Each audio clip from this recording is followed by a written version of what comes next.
Welcome everyone to the $500 minimum 4v4 variant for November 16th. It's myself, Lando, here live in the UMG studio, joined by Lemon Kiwi from home. Jen, we're hopping in here toward our first matchup of tonight's tournament between Zodiac and SRKD. I'm excited to start this one off here on London Docks Hardpoint. I want to know your thoughts so far on World War II. Have you enjoyed your time playing? I know you haven't been able to play it as much just because you've been kind of busy and you know, doing some. What is it? What you went to? What did you go to? What conventions have you been going to recently? Just did Big Buck and been focusing on Overwatch a lot with new heroes coming out, and now with this new game coming out, very excited. And of course, you can see the new spectator mode overhead. You get to see the positioning, a little bit of League of Legends style, but very important to see where everybody is set up going into the first hill. Of course, if you guys don't know the people on these teams, neither do we. But a couple players you might notice is Saintt on the side of SRKD. Inside of Zodiac, I believe Baker was on the maybe threes up, or there's some players from older games seeing if they can play World War II. Indeed, trying to test their wits, as it may be.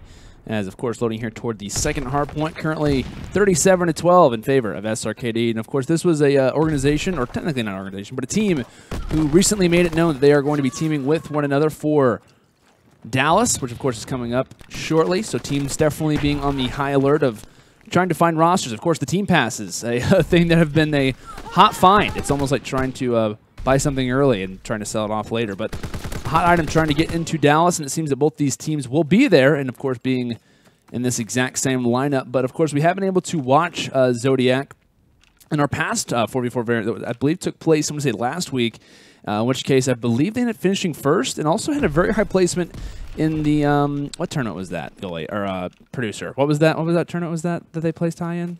I forget. Was it the 2K? I think it was the 2K. Yeah, this team ended up placing very, very high in the 2K. I believe finished around like the top 8 position, which was pretty unprecedented for a lineup that wasn't incredibly known. So this is definitely a roster to be looking at, especially when it comes down to the respawn game. You can see that this game has been pretty tied up so far. The allies, so SRKD will be taking the lead so far, heading into the third hill of Doc's warehouse. We're going to be on board here with Baker. Takes a nice kill there on JKrillex, as the rest of the team see if they can hold this one. As Brett goes down, Baker will be the lone one on the map. Saintt tries to go in. DeoX and Krillex going to take these long-range battles, but it's going to be Baker sitting pretty on the hill as their team not very much holding on to a lead. Very close so far. Indeed, and of course, as we do keep in mind the rotation, that one going to be coming into barrel building, which is what Jump is currently focusing on, of course, the building just toward his back right. And as kills start to come forward, if you are in the position of SRKD, you really don't mind that you're losing the last few seconds because, of course, you do hold that current spawn control for the next hill. Saintt, being aware of such, is getting some free seconds, trying to build back what was a previous lead. Of course, hill currently contested. NauX trying to do some damage. 8 and 6, the hot start for him so far in this map number 1.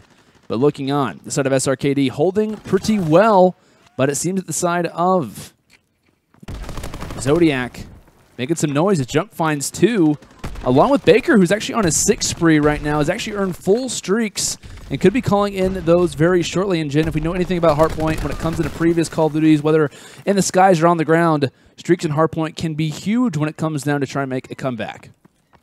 Yeah, and he might want to wait for Statue or next coming up hills to use those streaks to have more of an open area to strike down these people spawning in. Of course, now into barrel building. Only 10 seconds left. Nice shots coming out of Baker. 40-point lead in favor of Team Axis. So that's going to be Zodiac. As now Slide Bomber coming in, able to find 1. But now they're going to be rotating towards the bottom of the map of Doc's Crane. Molotovs going in, trying to distance these players off as NauX gets a nice 2-piece. It looks like Baker as well has doubled up on streaks. This man has not died. He's literally about to get 10 kills in a row. Teammates watching over him. This is the reason why they're getting ready to double their other opponents' score overall, as this Risky is finally able to take down Baker, as he was just a one-man wrecking crew, starting things off in 10, making it through barrel building, and of course, his streak does come to a close in Doc's Crane, but it definitely is having an effect when it comes down to the overall score, as we see 127 to 72. Of course, right now, it is The side of SRKD trying to bring this one back for the most part. Of course, taking a look at our right side scorecard, you see there Baker 15-7, NauX 13-9, and of course for the side of SRKD, Brian Saintt 14-11. This guy used to being on the sticks, not necessarily for the previous gameplay as of recent when it came down to being in the skies, but of course Saintt very, very talented driver when it comes down to MLG events and testing his wits back into the Call of Duty scene. Of course, prior pro, kind of a veteran in the scene when it comes down to it, and playing pretty well. Of course, he's currently on a 5 streak of his own and calling in that glide bomb. He's going to catch off jump from the opposite end as they're looking surely, kind of a little bit slowly but surely. They're trying to bring this one back, and they can definitely do it on hills like this here, Jen. Trying to, of course, making sure they have that plat control and watching those right side stairs coming from 10 on that water side. If they can kind of lock down that angle, it should be easy pickings for the most part. Finally, we're seeing Zodiac come to life, as mostly that entire hill has been held by Brian Saintt and friends over on the side of SRKD, man of many talents. And this is a very easy hill to hold. If you can hold on the statue, have somebody hold onto your middle map as well. But now only a couple seconds left into statue. We're going to be heading into Main Street, I believe, where it's going to be a lot of long-range battles. As you can see, JKrillex trying to get this engagement from a player behind the box, switching to the submachine gun. Wow. Ooh, and gets gunned down there. Indeed, he ends up falling at the same time. GodLike finds 2. I was going to say Saintt makes a pretty big break with the fighter pilot. And while they do currently hold control, Zodiac is trying to be aware of the spawns. And NauX trying to do some damage, tries to turn around. It will be Saintt who's there for the pickup. And GodLike, who is currently locking down time for the moment. But this one is being brought back, and it's honestly off the back of Saintt at the moment, 22-14. He's also still has that glide bomb in his back pocket when he vents to call it in. And it's really been a testament so far, Jen, of the top players for either side. Of course, Baker, who had the hot start, 16-11 now, but Saintt has been on a steady pace as far as getting kills, getting control for his team, and it's really a permanent 1 versus 1. And I think, honestly, whoever has the most kills between both Baker and Saintt at the end of this map is the one who's going to kind of control it. Of course, it kind of does come down to the consistency of a squad, but those guys leading the way along with streaks, that could play huge when it comes down to the overall implications and the overall scoring of how this one will end out. Zodiac early rotations into DeoX, as they're going to have Brett and friends try and sit with the submachine guns. However, it's going to be the AR cutting these players down into the hill. We're going to be on board here with Brian Saintt now taking over for the side of SRKD, as the lead is only by 10 points. And look at that headshot. They are just dominating the kill feed now, throwing on a Molotov to try and distance these players.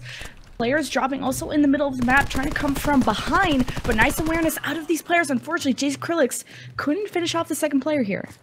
I'm trying to see where the spawns are actually coming from, and yes, the huge spawn earned there from SRKD. Granted, they hold quite a bit of seconds, as it will be player number 1, Saintt, who just drops inside of the hill. But keeping in mind, 10 seconds do get awarded toward the side of Zodiac. However, the rotation is coming in. Barrel building is getting ready to pop up. And right now, it's Saintt watching the flank. Risky up toward the front, as I believe the streaks are going to really come in here from Risky. The glide bomb, who's going to have to try and limit these players to going on the inside. And he does find that massive kill there onto NauX. So at least for the time being, these early gun engagements are going to play huge. And they're going to need SMGs like Jump to go big if they want to bring this one back and potentially even take the lead here. DeoX is also trying to hold those favorable spawns for his team. He's getting chased down by Brett, trying to stay alive and hope that his teammates can come and help him hold these spawns for this hill. 30 seconds remain. You can see these players from Allies, or I guess the SRKD, trying to just focus on the rotations around this hill and then pinch from the inside, but it was not enough as the players from Zodiac come in from all sides. That's Brett Jump currently on a 5 streak. Streaks ready, of course. But Axis now in the lead by, you know, a little bit of 17 points and growing, as 10 seconds remain. We'll be going into the next hill. Indeed they are. Of course, game going back and forth. It will be DeoX who's there for the rotation here toward Doc's Crane. Expect to see some streaks being pulled down, as DeoX will toss out that molly to at least limit 1 position, as he does earn that 100 score. Trying to get closer, potentially, that fighter pilot, as we've seen quite a few streaks be earned, and none more than Saintt here, as he's also going to find himself a glide bomb yet again. Spots out Baker just toward his right, going to call that one out to the team, but has to get the job done himself as he pulls out the pistol, and he does work with that one too. The machine pistol coming out from Saintt, as he is 31-19, just ends up dropping there to NauX, but is easing up the pressure so much for his team. It's almost like he's limiting and finding at least 2 or 3 players every time he's alive, which of course makes it easier for guys like JKrillex and also for himself to have time in that hardpoint. And that's the reason why we're seeing them play this one so close and contested, is just because of Saintt's performance so far, Jen. Exactly, and you could see Axis here, or sorry, Zodiac are really struggling getting into the last couple points of this DeoX crane, but with 10 seconds left, they could just give it up and focus on holding this middle map area where the next hill will spawn onto Statue, focus on getting their ARs out and securing these long-range sites, as you could see in Baker on the screen, holding this left water side, having one player probably with a submachine gun watching over fire and middle map, but Baker gets taken out from steps.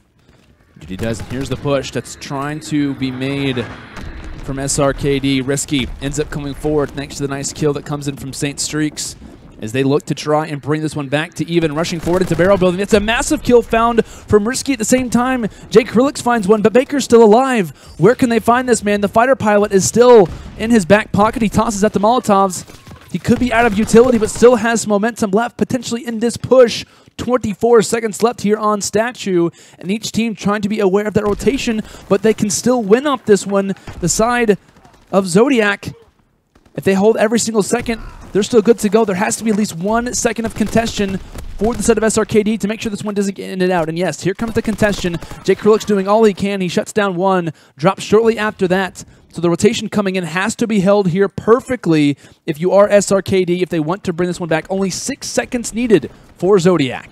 Oh, fighter pilot coming from the side of Zodiac. See if they can clear this hill, but it's not enough. DeoX getting the machine pistol out, but as soon as SRKD found out that they were not winning on the Statue Hill, you could see how they all migrated towards the bottom right. But here is Zodiac's chance coming in. They only have Baker on the hill. He's going to get naded out, and Zach is here to save the day, but it's not enough now. Wow. Zodiac have to push everybody in, or SRKD can win off of this one. Yeah, they can, and now it's going to be the side of Zodiac, who's off the back foot. They have to make the rotation forward, and NauX is there. He actually hops in at the last second possible. There were enemies in front of him, but he only needed 1 more second to put game number 1 in the books. As we'll, of course, see here, the bronze star for the match. We'll see what NauX was able to put on display as he finds 2, along with grabbing that incredibly clutch final second to solidify our map number 1, as that one was a lot closer than I think a lot of people would have expected, at least in my opinion, to expect it to be such. But a lot of that performance, of course, for the side of SRKD really came off the back of Saint. Finishes off 36 and 26, along with the minute and 6 inside of the hill. Honestly, Jen, I think that was the reason why this map was so close. And prior tournaments, and of course, the fact of how high Zodiac ended up placing in the recent MLG 2K, this team is incredibly strong when it comes into respawn, but their search and destroy is even better. So I think if you are in the position of SRKD, you are really relying on that map wood to potentially go your way. I think Saint's performance definitely had an opportunity to maybe make it go in their position, but regardless, as map 1 comes to a close, Zodiac is up 1-0, and that's all you can really think about at this point. And of course, trying to focus on Ardennes Forest for map 2. Yeah, and you have 2 players from the side of Zodiac, Breadup, and Baker, who have almost 2 minutes of hill time. So you have 2 players stacking the hill at all times, and they almost have 30 deaths each. So even though they're not getting as many kills, they're selflessly playing for their team for that time. You could tell there's a little bit more time in their favor, 250 to, what was it, like 230 something. So very narrowly winning that one because of selflessly playing the objective over, let's say, someone like Saint, who was trying to clear around the hill. Although it's a very good play style, they rewarded Team Zodiac for the objective. Indeed. So despite the near 40 bomb coming in from the Call of Duty controller himself, Mr. Bryan said it was not going to equal out to a map number 1 victory. However, can a map number 3 be forced? Of course, we're going to find out all that information, but Zodiac leads 1-0. Ardennes Forest will, of course, be map number 2. That one, of course, for some search and destroy. Will the series come to a close here after just 2 maps, or will we see a CTF on Sainte Marie CTF? We'll find out after this quick commercial break. Welcome back, ladies and gentlemen, to the $500 minimum 4v4 variant for November 16th. It's myself, Lando, here live from the UMG studio, joined alongside by Jen, a.k.a. Lemon Kiwi from home. Jen, we're hopping in here toward map number 2, Ardennes Forest, between the side of Zodiac and SRKD. Of course, it was a map 1 victory for Zodiac. Definitely a very close hardpoint, and curious to see if we see more of the same when it comes into map number 2, of course, search and destroy now, Jen. I'm not sure if it's a Codcaster glitch, but did Zodiac leave a bomb in base? I believe they did, actually. Yeah. Okay, so this is not just a visual error. They just literally went in. I think Zach went back for it and then got naded. So here we go, NauX. Remembering this is not a team deathmatch, but now 3 versus 2. Baker and NauX have to figure out what bomb site they want to go after. Usually B is the more favorable one, but now in a 1 versus 3, he also has a sub. It's not looking too hot, especially when he's dead. So first strike going to SRKD after a very confusing round here for Zodiac. Yeah, especially if you, it's like, hey guys, go back and I'll grab the bomb. I'll be the valiant person who goes and grabs the bomb, the most brave man on the map, and as he does so, he ends up getting naded. So just kind of unfortunate plays. The objective definitely not being a highlight of strategy, if you are on the case of Zodiac. But of course, looking on as they do focus now toward some defense. We'll be seeing what the preferred bomb site actually is coming in from SRKD. It looks like it is going to be JKrillex, the man with the bomb in his hands, as I believe everyone actually found a kill in that last round. But Jump trying to change things up. The SMG, you're locking things down inside of Ruins. As players start to fall, it is currently a 2 versus 3. DeoX with the bomb in hand and Risky still looking through mid-map. And DeoX fading away does shut down one on Jump. And that's a huge kill to find, because if they can escape toward this A bomb site, and it looks like Baker will spot them, it makes things so much easier, because now they don't have a man advantage to work with. And now if it is a successful plant that can come in from SRKD, they are now in the driver's seat. 2 versus 2 situation, but 45 seconds left for DeoX and friends. Figure out which site they want to penetrate. And it's really, if they go through cave, they might have a better advantage of taking this next gunfight. They saw that B a little bit too heavy in terms of close range. You got Baker with the AR. I think Zach also has an AR. Yes, he does with the bar. So maybe A is a little bit easier to infiltrate, while Axe is sort of the SRKD was playing very aggressive over at the B site. Now they're rotating towards middle map. Ooh, nice snap kill onto Zach, but now 1 versus 1. DeoX knows where this other player will be around the corner. Needs to just hard aim and wait for him, but not enough. A strike going to the other side of SRKD. Yeah, and it was kind of an odd play. Looking at that one, of course, is you'll see GodLike here in the final kill. It was almost like DeoX and co from SRKD really couldn't make a strong decision as to what bomb site they really wanted to go to. It was kind of like, hey, we found in the 2 versus 2. Granted, Baker ends up spawning us through mid-street. And I think, honestly, due to Baker's positioning there, is actually huge for the round implication, because due to him kind of staying in that middle map position, he can kind of realize, like, hey, this is the only point where they can rotate through, except through mid-map, where I'm already at, where I can see them rotating back and forth. So since he gains that information, I think it makes SRKD feel a little bit pressured. And so due to that, they kind of wait a little bit long. They end up getting picked off. And thanks to a nice kill coming in from Risky, it makes things a little bit more awkward. But the trade comes through. And, of course, GodLike's overall patience does work out for them. But if you are in Search and Destroy, and when it comes into Ardennes Forest versus a talented team like this, you have to be aware that every mistake is going to be pressured on. And with that in mind, Baker now left in a 1 versus 3 situation. Bomb not in his hands. An objective still yet to do, and 3 players, actually, excuse me, 4 players actually, still left alive. Most likely waving the white flag is this man. Brian Saintt's been on that bomb head glitch almost the entire game, and that's how they won those initial 2 kills against the other team. And that's what really the B bomb site is. Nade City plus AR head glitches across the map. It's really who has the better shots that's going to win that site. And you want to send 3 on defense. That's exactly what Brian Saintt's team did, and ultimately leaving in a 4 versus 1. Very easy advantage here as we go into round 4 with Brian Saintt's team SRKD in the advantage. Indeed, it looks like Risky and Saintt, granted they've won 2 rounds, but Saintt still playing incredibly strong when it comes into respawns, as well as in the Search and Destroy, as shots beginning to come through. And it looks like JKrillex providing some pressure. Baker starts to peek out, and it looks like 2 players already found. Baker and GodLike now left in a 2 versus 4, now make it a 1 versus 3. GodLike with an ult to do, and he will drop just like that.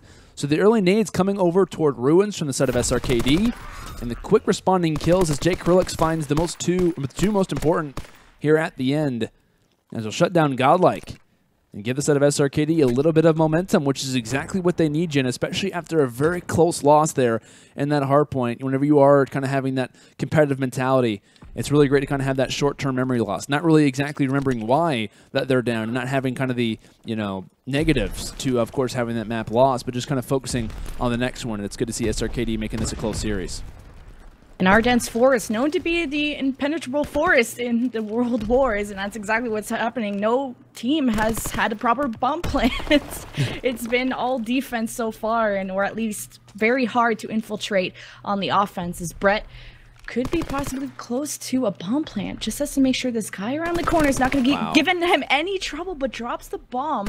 Now this player here, Risky, is going to back off with his teammates. 4 versus 2 situation. They now have to recover the bomb, but most likely want to take a good position to even up the numbers before they go for the objective. And it seems as if Zodiac is just struggling when it comes down to aggressive plays. I mean, in this round, of course, we're seeing the side of SRKD be on defense and kind of letting the mistakes come forward, so letting Zodiac make the mistakes, which is exactly what we've seen up to this point. As the trade comes in here from Risky. And Baker's the last one alive yet again, but getting back to my point, it's almost like the side of Zodiac is either playing a little bit nervous. Of course, in that last round, very aggressive rush. We see the first round in about, what, 20, 30 seconds at that. This one lasting a little bit longer. Zodiac says, okay, well, we obviously slayed pretty well when it came down to the hard point. Let's try to force the issue when it comes to search and destroy. SRKD has no problem with that whatsoever. They back up, let the kills come to them, let the mistakes happen on the Zodiac side, and yet again win another round. So it's kind of a lot of issues are definitely being shown when it comes down to Zodiac. And prior tournaments, especially in that 2K, search and destroy is this team's game. This is why I was incredibly worried after that hardpoint loss that came in for SRKD. I was like, well, the hardpoint was obviously close. They ended up losing that one. But now SnD, which should be the harder game of the two, is not going in their favor. So maybe this SRKD team is definitely one to look out for if they can progress on in this tournament when it comes down to search and destroy, because they're making it look easy versus a very talented team at this particular game mode. NauX now became a nice toast after the Molotov coming right to the face. Baker, the last one left. And that'll be all she wrote. SRKD take 4 consecutive rounds, and really the problem is they're just in a more favorable position at all times. They seem to be catching the other team off guard, either being on a really good head glitch or catching them sprinting around the corner, or these Molotovs, as we've seen in the last kill, have been proven to be thrown at the perfect spot to either cut them off or to not give them any escape when they're trying to get out of the situation. Now 1 round away for Zodiac to take this, as for SRKD to take this. Zodiac now have their chance at offense. Indeed they do. Zodiac backs against the wall, not necessarily in the series, but in this map. They definitely do not want to be playing CTF on Sainte Marie I think I said that right, Jen. Did I say it pretty well? Is that okay? Pretty close. Pretty close. I'm doing my best. I've been practicing, actually. Singing in front of the mirror, just like saying it over and over again, and I think I definitely made some good progression. But progression is exactly what needs to be made if you're Zodiac at this position. 3 versus 3, and Baker with the FG42 at range, trying to pick off players on that head glitch. Of course, that one being DeoX. Here's the nade. How is he going to weather the storm? And he will not do that whatsoever. Baker with a nice nade from range from downtown. Now a 2 versus 2, and just like that, as Baker drops, this map is over, and only 1 round gifted toward the side of Zodiac. A huge 6-1 victory as Risky, I think I saw 3 or 4 kills that went his way so far throughout this map, and they were all at an incredibly close range, all with that bar. Definitely a guy who has an incredibly quick reaction time, and definitely gave a massive edge in that dominant map number 2 victory. And Zodiac played a little bit patient most of these maps. You can tell whenever they went on offense towards B, they're sort of waiting on a head glitch, waiting for their first kill, but most likely, pretty 90% of the time, Zodiac was getting first blooded or second blooded or completely wiped out in the first 30 seconds of the map. And that's really, you saw Brian Saint on these sort of pro head glitches. Maybe he's got an insight that we don't know of, you know, sitting on the bomb head glitches, or they're so aware of where SRKD are at all times. And even going towards the A site, SRKD, or sorry, Zodiac trying something new here, but they just kind of stood there and they're waiting for the kill, but they actually got naded because SRKD are so knowledgeable and aware where they were on the map at all times. So easy to nade and Molotov these guys out of the map, and that's exactly what happened most of the time. And now I'm pretty worried, to be honest with you, because looking at, of course, we have a number of different incredible teams for tonight's tournament. We've got Lethal Gaming, Hunnit, Era Eternity, Gravity Esports, Havoc Esports, LG, of course, like I said, Zodiac, Merkin Clan, Panda. Like, we have a number of different, incredibly talented teams in tonight's tournament. And I was not expecting to potentially see Zodiac on the brink of elimination in a round 1 matchup. Granted, versus a very skilled team when it comes down to the search and destroy, and one that could definitely compete in hardpoint like SRKD. But a 6-1 search and destroy, I mean, you want to talk about momentum, having an incredibly close game. Right now, if you're SRKD, you're saying, hey, we were 10 seconds away from making this one a hot 2-0 rather than now heading into a map 3. So I think a lot of momentum has definitely got to be on this team's side. I think it was JKrillex who drops 9-3 in map 2. Risky drops 7-1.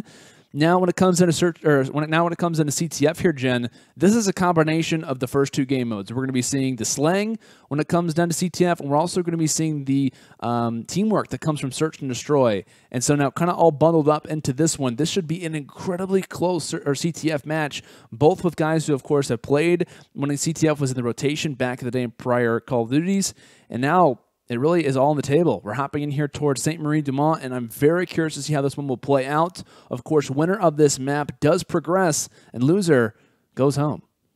I did not go in Codcaster. Oh, Jen. Oh, no. How do I? What do I do? You might be stuck, Jen. I think you might be stuck. I will just spectate from here. But bienvenue à Sainte Marie Dumont. We are in France, and I said, I said in the French way. In the French way. I will be having this. That was a country way of saying French. Like we just totally were like French. Nailed it, and we're just like French. We're from France. I don't know. I have no idea. I apologize. You're not in Codcaster because I know how bad that feels. It's gonna be difficult, especially first time casting this one. But I'll let you take the reins here. Well, I appreciate it. We'll be hopefully you can provide some insight on one team at a time, and I'll be kind of hopping in to see how your progression is with one side or the other. But of course, looking on, like I said, map number 3 moving forward as Lemon Kiwi not officially on SRKD as of yet. We're still hearing roster rumors depending on her position as being the coach of the team. But, you know, we'll obviously see how time does progress, and if she can help the team really have a strong CTF game. But, of course, looking on here as Jump trying to do some damage. Actually, already in the base right now of SRKD. It looks like Jump ends up falling. So early aggression being shown out of either team, but, of course, no flags being grabbed as of yet. Yeah, being very protective of the base so far. As you can see, they're trying to push mid-map, trying to push a little bit of little. JKrillex getting a nice gunny on that one, but it's going to be nades exchanged and really trying to find out where everybody is. But Brett, Jump, and Baker cleaning up, but JKrillex getting the trade in that sense. No flags being pulled yet. It's both teams just working on that map control. And Saintt trying to be very careful from behind. Of course, proning. And the great overall awareness comes out of Zodiac. You can kind of notice, most likely in the communication coming forward, and kind of how the arrows are rotating on the minimap.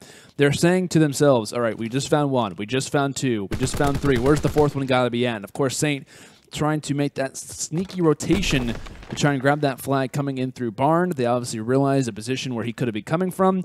And overall, great usage of limiting each player from the side of Zodiac. Of course, as we do start to look on, it is the side of SRKD who has yet again earned more map control than the other. And it seems that when it comes down to mid-map pressure, SRKD is definitely playing a little bit stronger. DeoX currently sitting at 6-2, now 6-3 as he just drops to the side of Baker.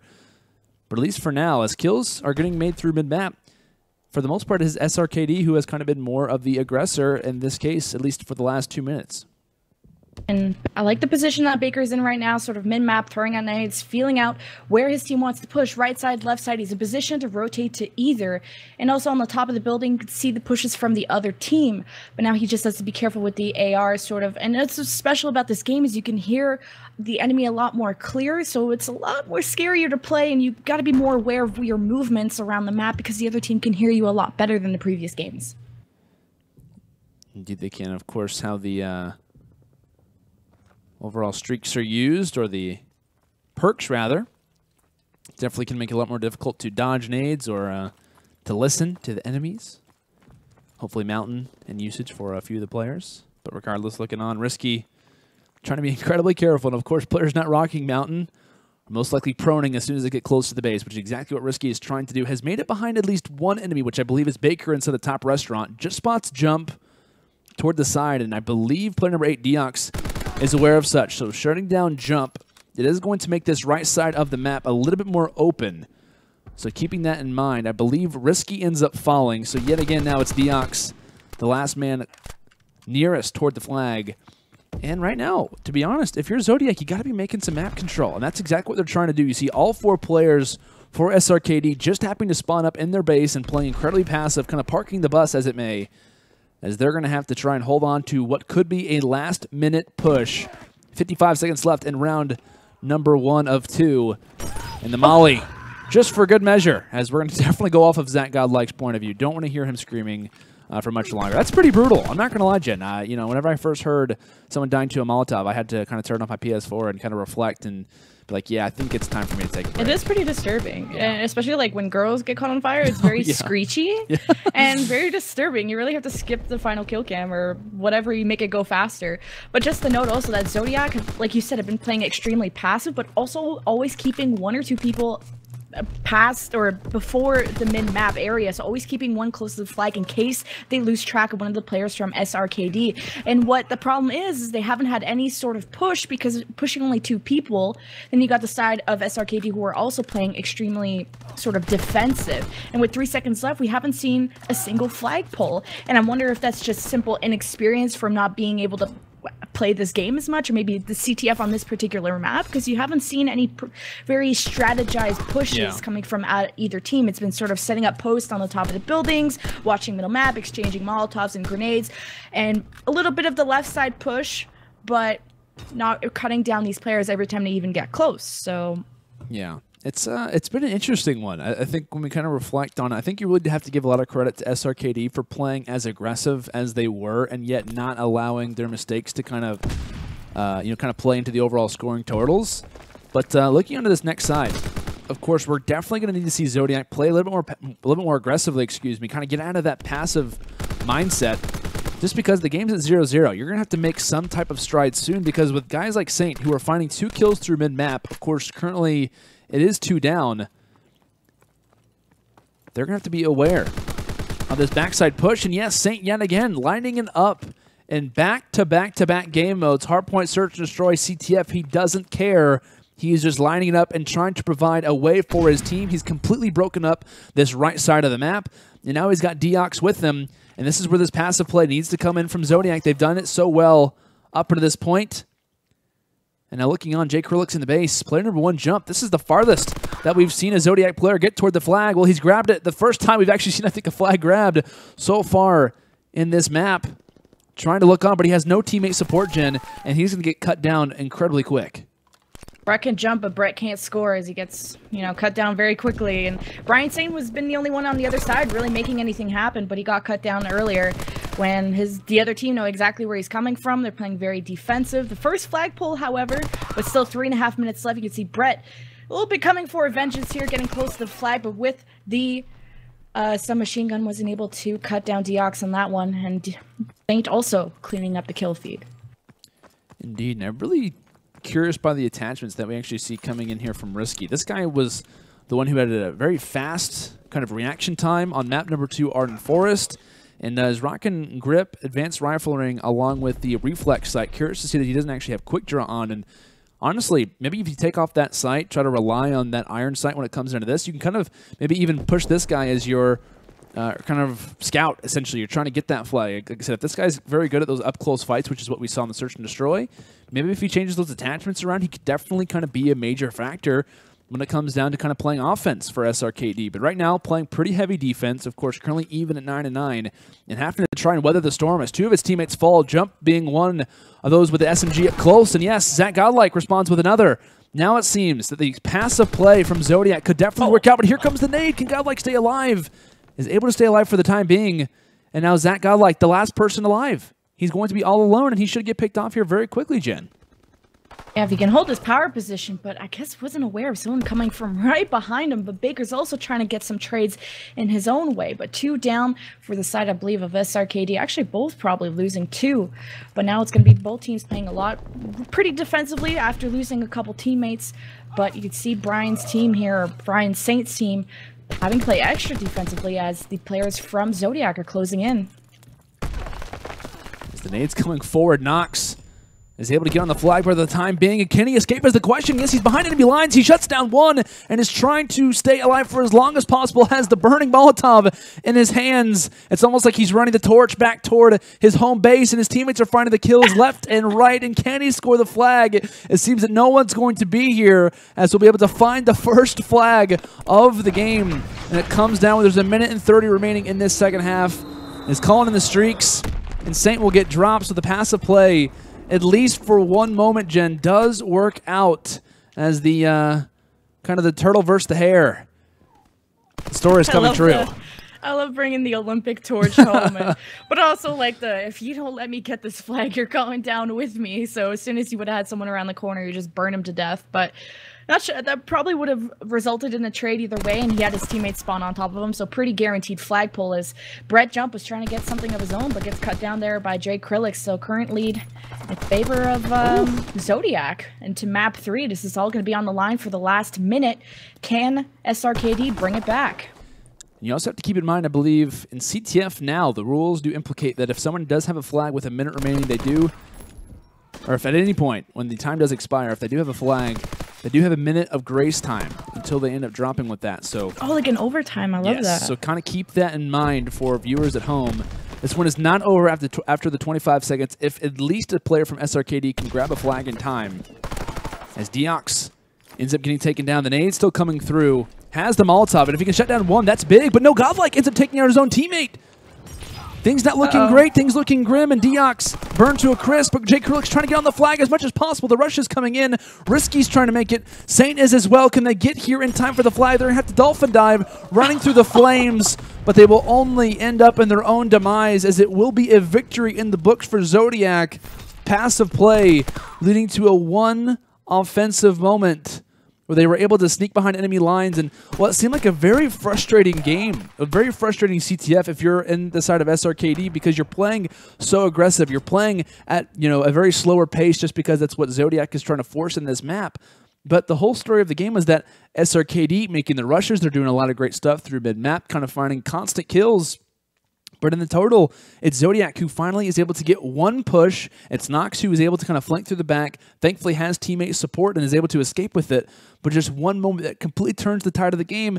And like I said, if you're SRKD, you've got to be incredibly frustrated because you did that at least 5 or 6 times and it doesn't work out for you. And the one time that we see Zodiac grab the flag and ends up into a score with just only, I think, what was it, a minute and a half remaining in the entire game?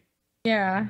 And the whole entire first half was them just playing chicken or just sort of holding base. So a very, very long war going on of just people holding top buildings and sort of hearing out what people were doing. But really, it was Brian Saintt I could see just pushing and pushing and pushing. He got 2 kills and almost getting the solo flagpole. Yeah. But then all Zodi had to do was sort of lay down and wait for him to come. So I'm not sure if he's having maybe a more silent class. I'm not sure what he had equipped, but for him to get hurt out like that and then to get cut down wasn't too hot for SRKD, and they really proved how good they were at, I believe it was SnD, completely shutting them out 6-1. Well, not completely, as 1 round of grace, but 6-1 on the SnD. You thought SRKD was here to play, but CTF was not rewarding them in their playstyle here.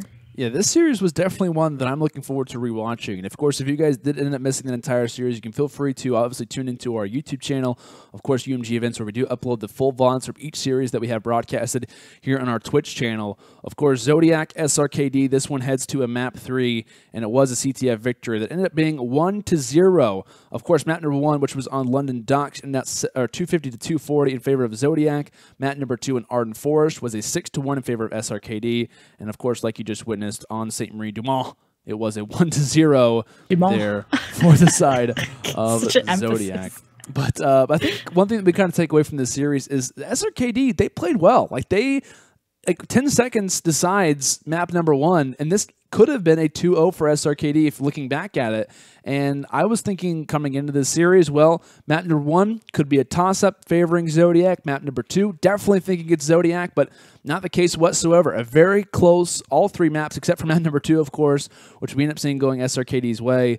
But this is definitely a team to be looking out for, along with Zodiac, of course, as they progress to round 2. But this is a very talented team. I know this squad is looking for an organization heading into World War II, or it's not heading into World War II, but heading into Dallas, which of course is coming up shortly. And this team played incredibly strong. Massive props to Saintt, who I think throughout every single map had a very strong and consistent performance, and very glad to see this man back on the sticks. As far as playing, not really casting or controlling us for the casters, which she did a fantastic job at, might I add. But guys, that's gonna do it for our first series. Of course, looking to see what maps that we can obviously hop into next, which series. If you guys are curious, of course, we have a number of different awesome pro teams playing in tonight's tournament. So if you guys have any recommendations, feel free to leave them down in the Twitch chat below. But of course, we're gonna be heading into some more maps after this quick commercial break.